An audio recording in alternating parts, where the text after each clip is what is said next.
Viewers, আপনারা যে 50 টাকার নোটটা দেখছেন এটা একটি জাল নোট এবং আজকে আমাদের এই কুড়িগ্রাম জেলার ভুঙ্গামারী থানার জামতলা মোড়ে পাওয়া গেছে দুইটি জাল নোট।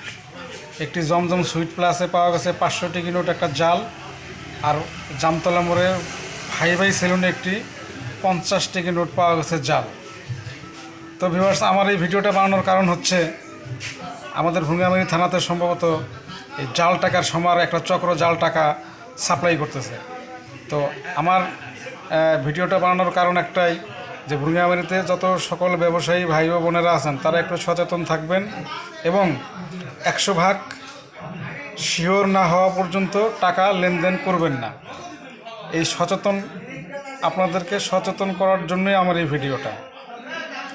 আজকে দেখেন ভুঙ্গামারীতে একই সময়ে একই দিনে একই টাইমে 2 থেকে 3টি জাল নোট পাওয়া গেছে। তো এতে আশঙ্কা করা যাচ্ছে যে আরও 2-4টা পাওয়া যাইতে পারে। তো আপনাদেরকে আমি সচেতন করছি, আপনারা সচেতন হন এবং প্রত্যেককেই বলছি যে আপনারা অবশ্যই টাকা দেখে এবং 100% শিওর হয়ে তারপর লেনদেন করবেন এবং খুচরা টাকা দিবেন। সবাইকে ধন্যবাদ, ভিডিওটা দেখবেন।